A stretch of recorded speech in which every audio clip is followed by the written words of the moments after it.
Welcome to Education, Leadership, and Beyond, Surviving and Thriving. It is show number 124, and my name is Andrew Marotta, host of the program. Happy to be back with you. Happy to be on here on the program. The sun finally came out here in Northeast Pennsylvania. It's been snowing the past few days, and I know there's no snow in Williamsburg, Virginia. We are going to meet our guest here in a moment. Former head coach of William and Mary men's hoops program, Tony Shaffer. Tony is a lifelong coach. He's a lifelong educator. His family is in education. His wife is an educator. His dad is an educator. And we are going to meet Tony here in a moment. And I'm so grateful to have him come on to talk leadership, to talk life, and his journey coaching and molding young people. So welcome to the program, proud member of the Education Podcast Network. We're live on Facebook. And again, check out the podcast on the Education Podcast Network. Also, Voice Ed Radio Canada is a friend of our program, as well as iTunes. So wherever you are listening, thank you. And if you are watching live, we appreciate that. I know a lot of family and friends are doing so. A shout out to Stephen Broadwell, a former coach who I know is watching. If you have a question or a comment for Coach Shaffer, please put that on there. He's a great man, and I'm really looking forward to talking to him. So getting to meet Tony here in a few moments. Tony's been 3 places coaching his whole life. He spent some time coaching 10 years in high school, but then coached at Hampton-Sydney for 17 years, and then coached at William and Mary for 16 years. And thinking about our roles as educators and how long we spend at one place, that's a long time, right? That's almost a career. And I was thinking about Coach Shaffer and how are you successful in one place for that long? I'm the proud principal of Port Jervis High School up in Orange County, New York. And I've been there 15 years, 7 as AP, 8 as principal. And that's a long time, right? And how do you be successful while having longevity, right? And I was reflecting on that and thinking about Coach, right? Just some things that popped into my head, some characteristics that I think you need to be at a place a long time, right? You certainly have to have honesty and integrity with your work, right? Your reputation is so important. The relationships that you build, not only with players, not only with your staff, but the community, the coach, right? People have to get to know you. You really have to build those relationships. I think it's important to do what you mean and mean what you say, or say what you mean and mean what you say, right? It goes along with honesty and integrity. I'm an Italian New Yorker. I get hot sometimes, right? It's important not to get too high, and it's important not to get too low, right? Things are never as good as they seem, nor as bad as they seem. They're kind of right in the middle, right? So while I think it's important to stretch your emotions and live by your emotions, I think it's important that they keep in check. I also think it's important to have a great community around you. Again, one of the questions I want to ask Coach Shaffer is about the players that he's had at William and Mary and Hampton-Sydney. Quick story, right? When I played at Guilford College many years ago, Coach Shaffer was the coach at Hampton-Sydney. So not only did I play against him as a player, I used to officiate his games at William and Mary, and I got to know him. But he's had so many great players play for him, and to have that community around him that knows him, I think is also important. So I'm really excited to meet Tony on this interview and learn about what are some things that he did to be successful in that place for such a long time. So let's bring Tony into Education, Leadership, and Beyond. And he's coming on here now. And there he is, live from Williamsburg, Virginia. Coach Shaffer, it's great to have you on Education, Leadership, and Beyond. Thank you, Andrew. Glad to be here. Good to see you without a striped jersey on. Yeah. And although we're away from each other, we're on the same sideline right now. So I appreciate that. You bet. Tony, you heard the opening concept about the longevity. 17 years coaching at Hampton-Sydney, 16 at William and Mary, and then even before all of that, high school. What'd you think about that longevity? What do you think are some characteristics that you need to be successful in a place for a long time? Yeah, it's interesting, Andrew, and a good question. I think I've been in coaching for maybe reasons different than others, not necessarily better, but different. I've always looked for a place that I could really feel good about, the people I work with on a day-to-day basis, a place my family could be happy and comfortable. And I like the longevity. I like feeling like I could get my roots in the ground in the community and maybe influence people outside of just basketball. So I've enjoyed that. When I was a high school coach for 10 years, it was very difficult to leave that Episcopal High School.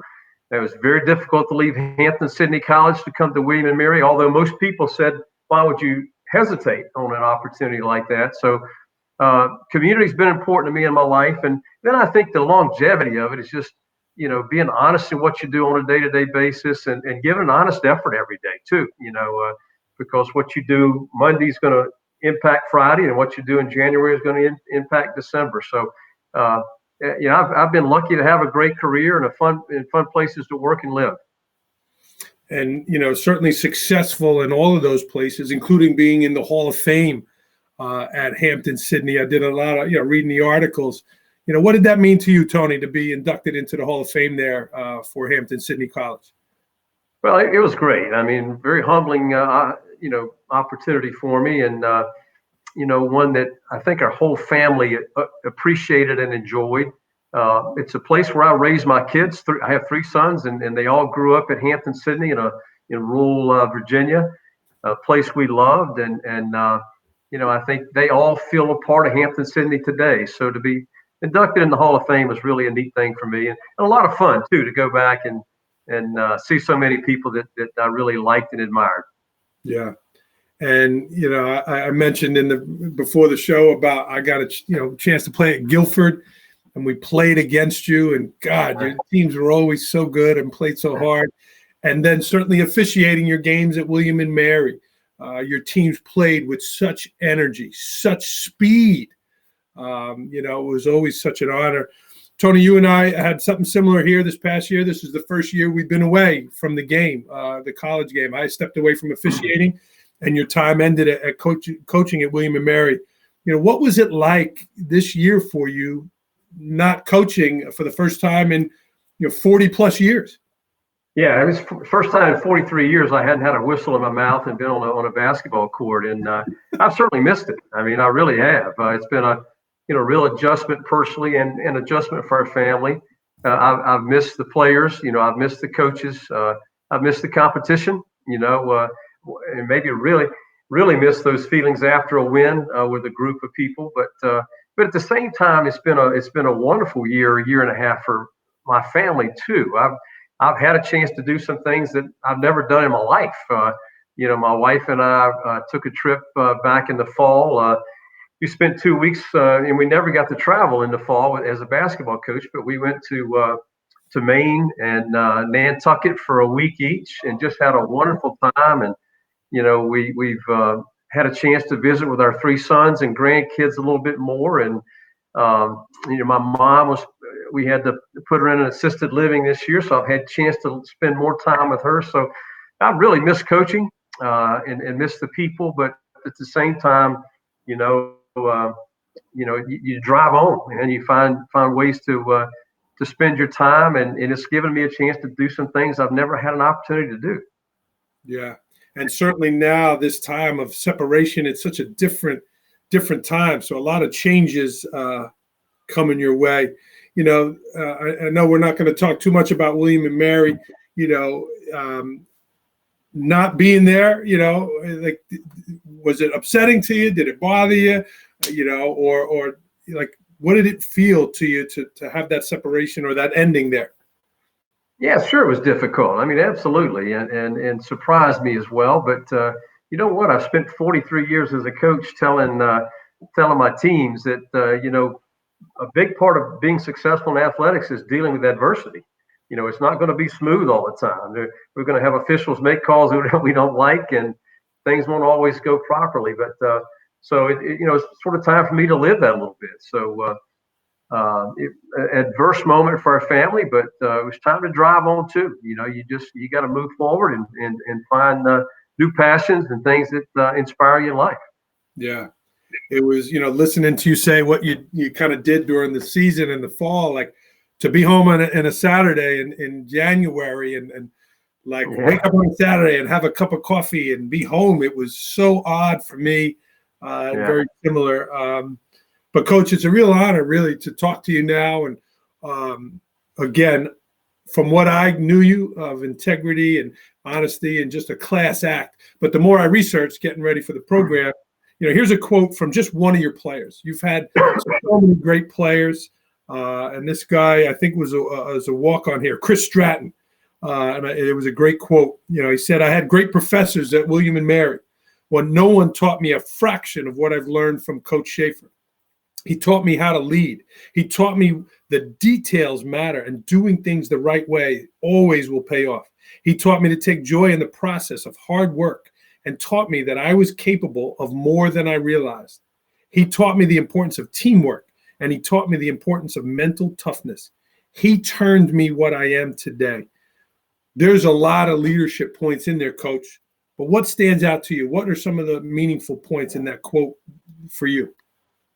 Well, it all means a lot. I mean, it really does to think you've influenced guys in the long run a little bit. And I think that's why you coach. I think the older you get, that's really the reason you do coach and continue to stay with it. It's the wins and losses are defining, but at the same time, you hope you can influence guys for the rest of their life. So it's nice to hear that Chris felt good about things we did as a group. And leadership is it's a hard thing to define. I mean, I've been asked at clinics and things to speak about that before, and it's not an easily a definable quality. To what makes a great leader. It's not something you can put a finger on and say this is the key to being a successful leader. But I've also felt that when you walk in a room, you can feel leadership. You can see leadership. And I think if you walk into a gym and a great coach is with his team, you'll feel that. You'll feel the sense that you get when you walk in there. If you a teacher, a principal, when you walk in their room, you can feel the leadership that they inspire among their students. I think the same thing's true in a boardroom. I mean, it's a hard thing to define, but it's really not a difficult thing to recognize, I think. Yeah. Well, and he said a lot in there.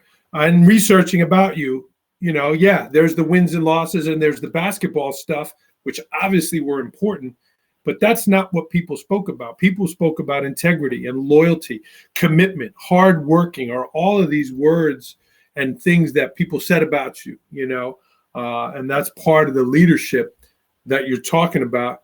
Tony, another thing I admired, again, talking about culture and things that you could feel. You knew, or I knew when I was going to ref William and Mary that I was going to run because your team was so fast and they shot the three-pointer.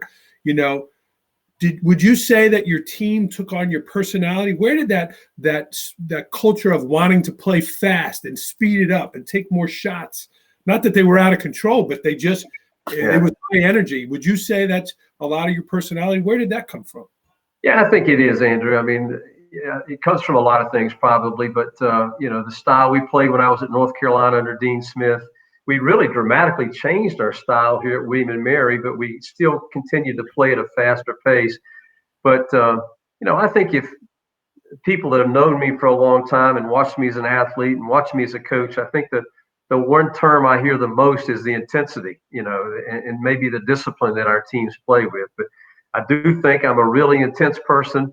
You get a chance as a coach on a day-to-day basis to get your players to accept that quality and be a part of the same thing. So that was important. I always wanted, you walked into a gym to see our teams play, I always hoped you would see that intensity, that togetherness that we tried so hard on a day-to-day basis to put together. Well, and you mentioned the word intensity, and I have that here because you were very composed on the sideline as a coach. You were very under control. But I knew if Tony Schaefer said something to me that he was on it because you were very intense without being out of control. And I appreciated that as an official. Tell me about keeping yourself calm, but dialed in. Tell me about that. Well, it's probably the hardest thing I had to do as a coach because I had that intense feeling burning inside me. But I think each team's different, but you have to give a poised impression to your team and to the community at times as well. So that was a difficult thing for me to do. And there were moments when I went beyond the limit that I wanted to. And not often. I wanted I wanted my teams to play with that intensity. And I think the longer I coached, the more difficult that became for me. You have an expectation you want for your team to meet every day. And I think when they don't meet it, that intensity comes out sometimes. Yeah. And some of your colleagues down the other sideline maybe didn't compose themselves as well, but I always admired that about you. And again, if you are watching live, I know there's a number of former players and friends watching live. Please leave us a question or comment. Huddy says hi, Pops, from Lindsay Schaefer. That's my man there. and you mentioned Dean Smith, right? And real quick, but it's like Tony Schaefer played at Carolina. He played for Dean Smith, and there's a ton there. Talk to me a little bit, Tony, about the influence that Coach Smith had on your life, and did you realize that you wanted to go into coaching because of your time with Coach Smith? Yeah, I mean, his influence on me as a coach is endless, really. And I did think through my college career that I really wanted to continue in athletics, and I wasn't good enough to play professionally at any level. So I did want to get into coaching. And I think the two things that probably the two greatest influences I got from Coach Smith and tried to instill in my teams were the value of fundamentals. He talked all the time about he would rather have an improved player at the end of the year than a new play. So we've worked fundamentals every day. And I think at every team I've ever coached, we a big part of our practices were teaching fundamentals of the game.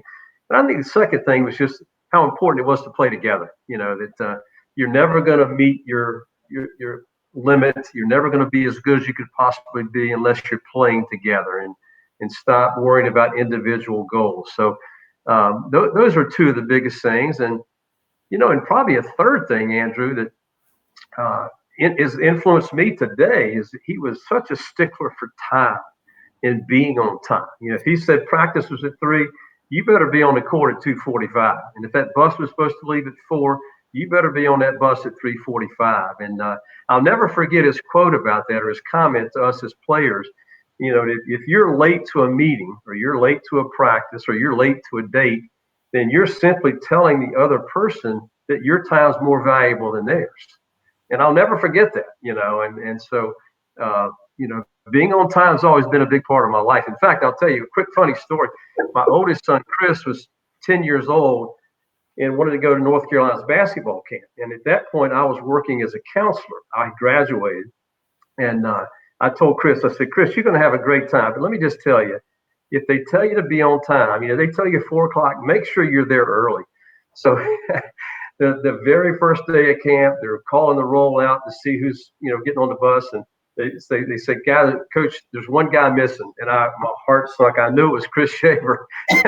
And sure enough, his floppy blonde hair comes running through the parking lot. And it was 15 minutes before the bus was supposed to leave. And so that night I had a conversation. I said, Chris, I told you to be on time. He said, Dad, I was 15 minutes early. And I said, well, tomorrow I'll be 30 minutes early. So it was a funny moment for both of us. I love but it. That stayed with me a long time. That's a great story. I've heard that about Tom Coughlin time as well. That's a great story, Coach. Yeah. Was it special for you when you took your teams back to Carolina to play? I knew I had a chance to ref some of those games. Was it special for you to go back there? It was. You also knew you were going to play a great team, so it was a little bit formidable in that, and a little bit intimidating in that. But it was special. Probably the one night that was really, really special when I look back at my career. But we were in the NIT one year, and we're playing at North Carolina in the first round. And, North Carolina didn't normally expect to be in the NIT. So they were doing some work on the Smith Center. So our game was played in Carmichael Auditorium, the old gymnasium, which is where I played. Yeah. 24,000 seats is 10 or 11,000. So that was pretty cool. And I do remember before the game that Roy Williams walked out, and we shook hands, and he said, "This must be pretty exciting for you to be here." I said, "It is." And I said, "The more I think about it, I'm going to be doing exactly the same thing I did when I played here, and that's sitting on the bench clapping for other people." But it was a great dream. We took them to the wire too. I mean, it went right down the wire in that ball game, and so yeah, I look back on those days in a very favorable way. Yeah.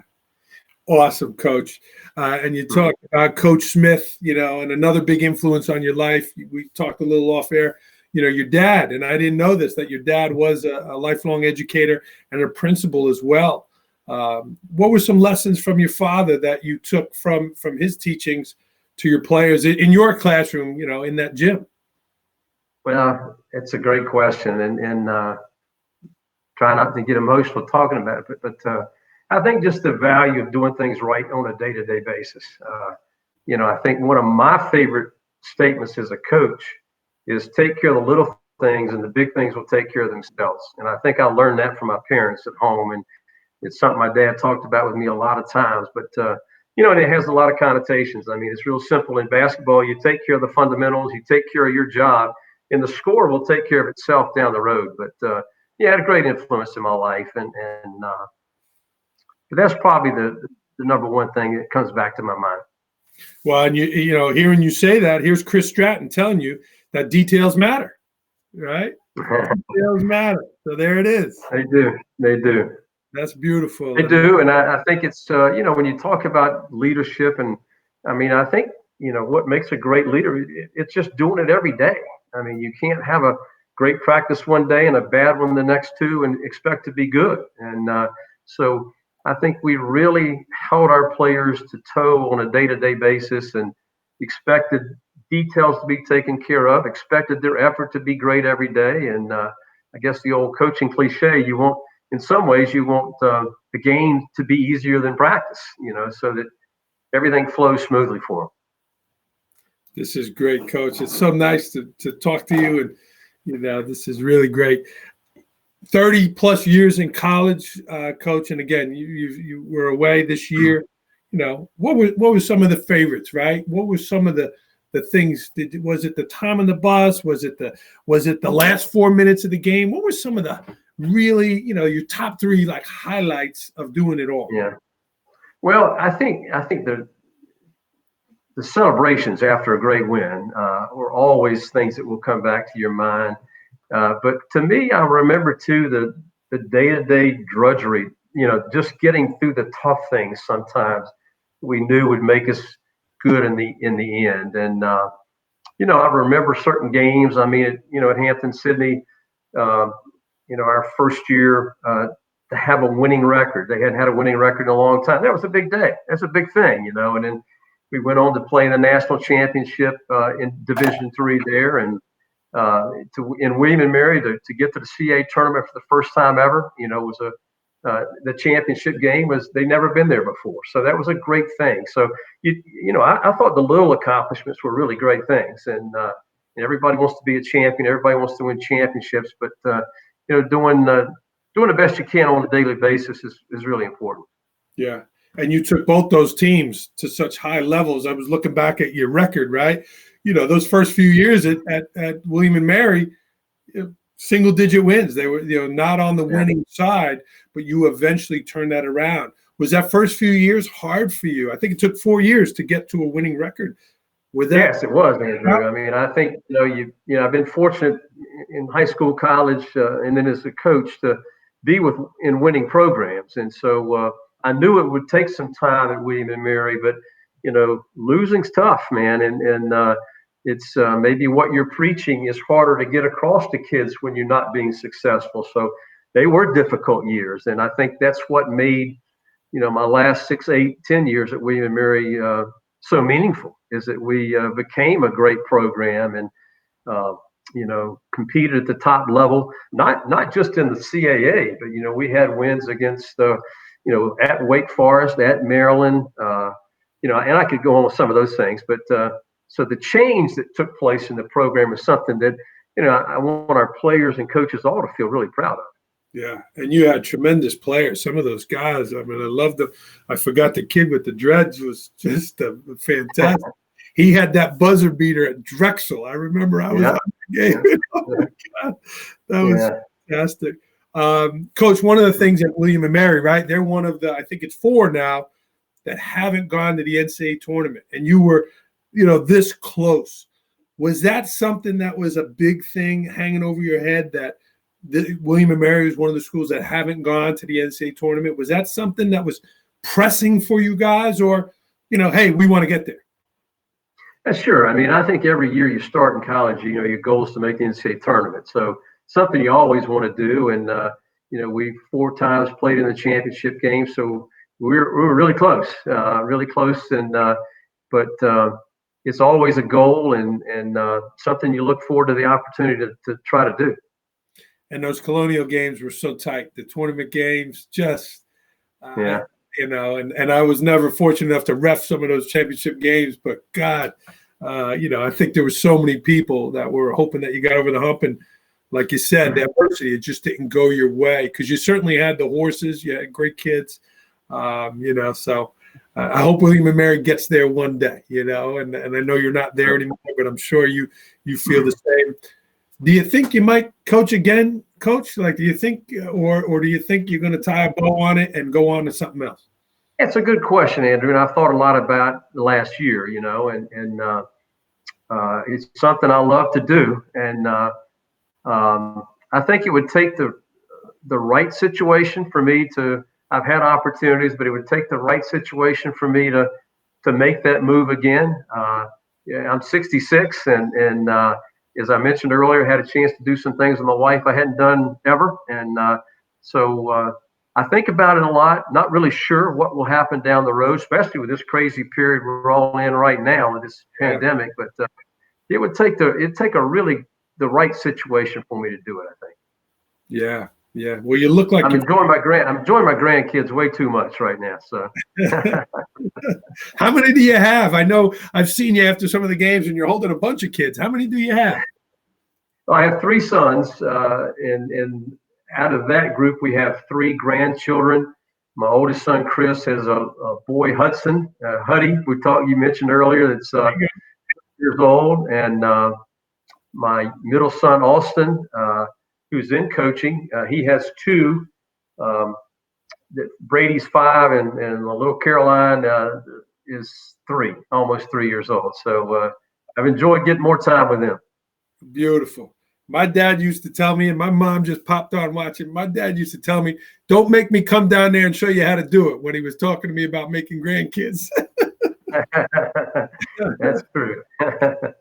Coach, another aspect of being at William and Mary was the extremely high academics.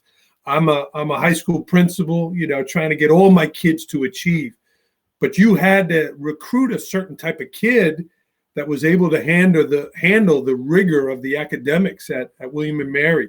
How did you go about finding that type of kid? And tell me about your, while you were recruiting that kid, in terms of you looking at their grades and their report cards. Like, how did you balance basketball and grades? Well, it might go back to my father being an educator himself, but I mean, the only 3 places I've ever been a teacher or a coach have been really good academic schools. Episcopal High School in Alexandria is a great school. Hampton-Sydney College, Division III school, great school. And William & Mary is a great school as well. So I've always wanted to be in an academic-oriented environment. And, I think then when you sit down in a den recruiting a young man, you can say with full confidence to the person and the parents that, he comes here and does his job, he's going to have a great future ahead of him. So, when you recruit for schools like that, the recruiting pool is much smaller. A lot of kids you can't recruit. But I think the thing our staffs did well over the years was to find the right fit for the school at Hampton-Sydney and William and Mary. We found kids that could be successful on the court, but also in the classroom as well. And that was really important in the recruiting process, is to find the right fit. Well, I mean, here you are maybe watching at a tournament, right? A showcase tournament, recruiting, all those places. You see a kid that's fantastic. I mean, how quick did you have to turn to find his report card? Like, that had to be right there with basketball. Yeah, immediately. In fact, in most cases, we knew who we were looking for before we went to those events. You know, there were only a small core of guys that we could watch. So, but if we found somebody we didn't know anything about, the first call we made when we got back was to the guidance counselor to see what his grades were like. And again, if he couldn't do the work, we didn't recruit him. So. And Coach, how did you get the kid? I'm thinking of the kid. Is it Tarpley or Tapley or, like how did you get that kid versus him going to a Harvard or going to, even a Carolina? Because some of those kids you certainly could have played in the ACC or the Atlantic 10. But how did you get that kid versus going to Harvard?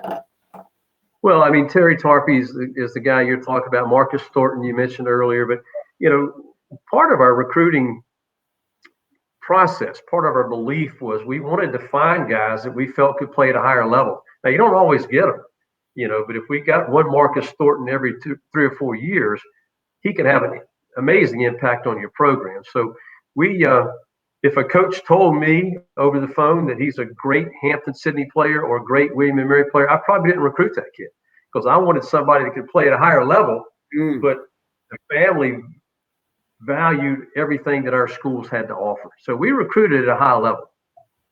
You did. Coaching is not a real difficult thing. I mean, good players make you a good coach. No question about that. So. Yeah, but they were great. I loved it. They were so well behaved on the court, but God, they played so hard in those games. I just, it was a pleasure to be on the court with your players. Not only the style they played, but just the way they conducted themselves. And again, the details matter. So I know that was coached in those players. And I mentioned to you off air, I brought my family to Williamsburg a lot because it was a pleasurable experience. I knew it was going to be a fun game. And it wasn't always the case in every one of those Colonial arenas, maybe to have referees' kids in yeah. So, Tony, this has been great. Before we get to rapid fire, was there anything else you wanted to share? Any messages that you wanted to get to your players that you did want to say that I didn't ask you? No, this has been fun for me and good to see you again. And especially when we're not in the middle of competition. And I always admired you as an official. And, I think being a great leader, communication is really important. And I think you were a good official. And one of the things you did better than most was communicate with coaches and players. I mean, I think it's got to be there. And so I think communication is a real key to leadership. Well, I appreciate that whole thing with officiating and us going on the other side after the call and you looking, it was like ridiculous. Go over and talk to the guy. You can't do it every time. But yeah, you were a pleasure to work for because you respected us and all of that. So, well, hey, let's get to rapid fire, Tony. I got some quick questions here. These are the fast answer that comes to your head. There's the play you have to run when there's only 5 seconds left. All right. So the quick answer. All right. Okay. Last book you read. On Fire, John O'Leary. Great book. In fact, I've read it twice in the last 4 or 5 months.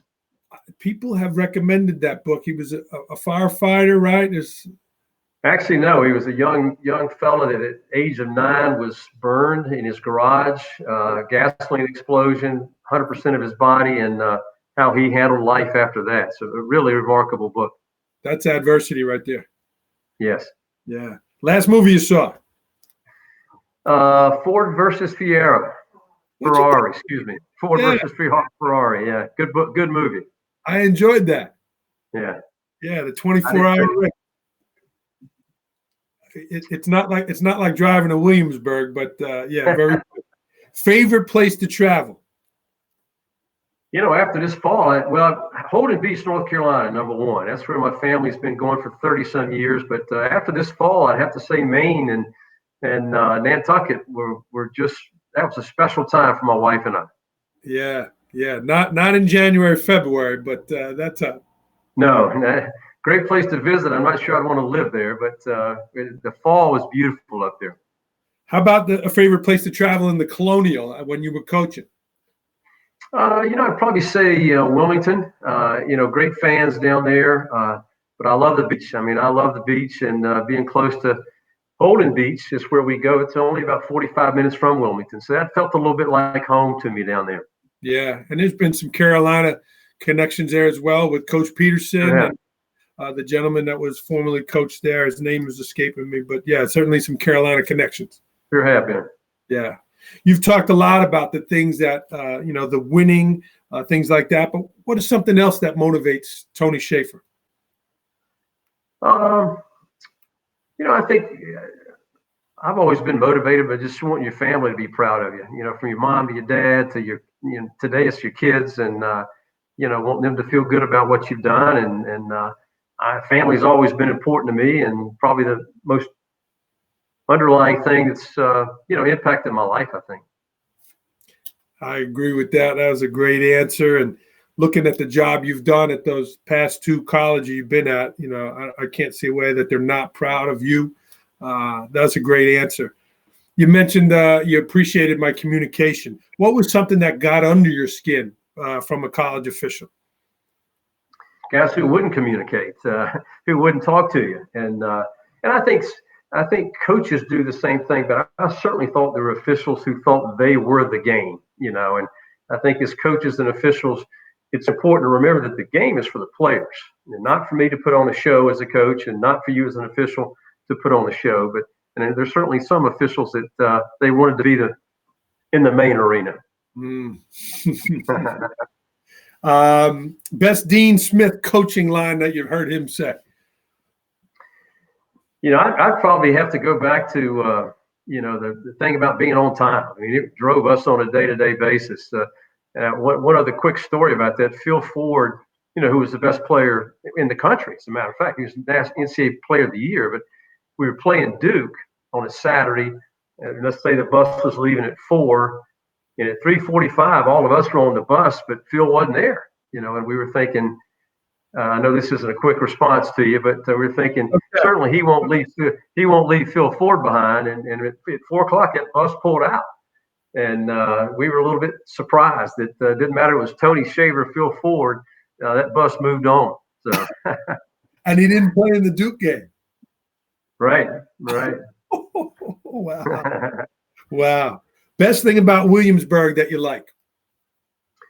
Colonial Williamsburg, love it down there. I love Colonial Williamsburg, and probably the golf courses too. A lot of beautiful golf courses here. Really? And I'm finally getting the chance to play some of them. Yeah. Especially in the fall when it's not too hot. You spoke a lot about leadership. And again, the name of the show is Education, Leadership, and Beyond. The most important part of leadership is? Communication. Best purchase under $100 that has had a great impact on your life?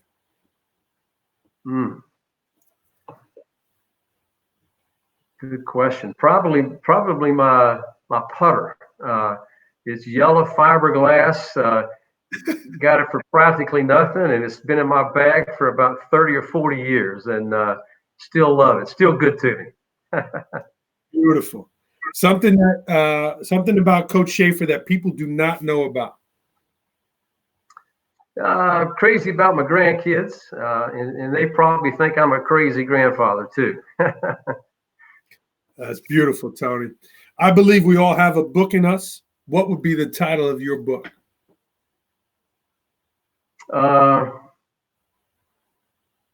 Stay with it.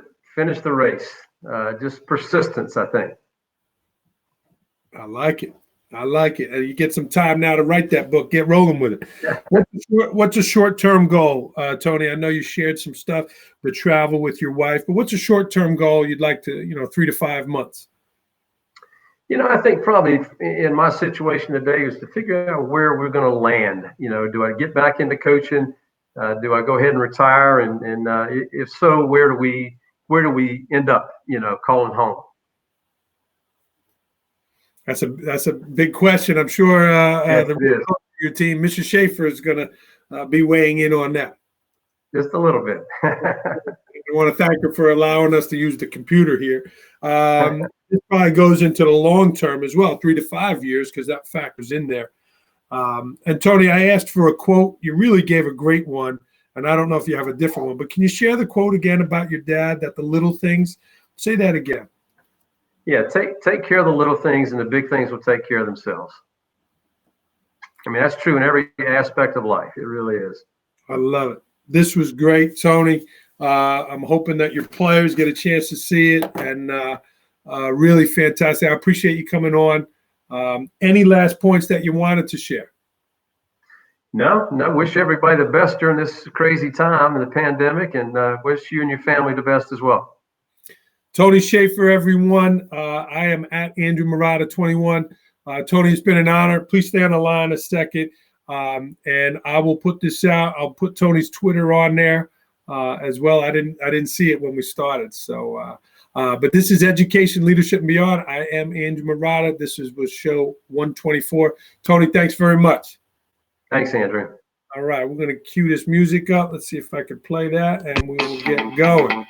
All right, we're going to sign off here on Education, Leadership, and Beyond. Coach Tony Shaffer from William & Mary and Hampden-Sydney, Hall of Famer, Hampden-Sydney. Thanks, Coach. Thank you. Enjoy it.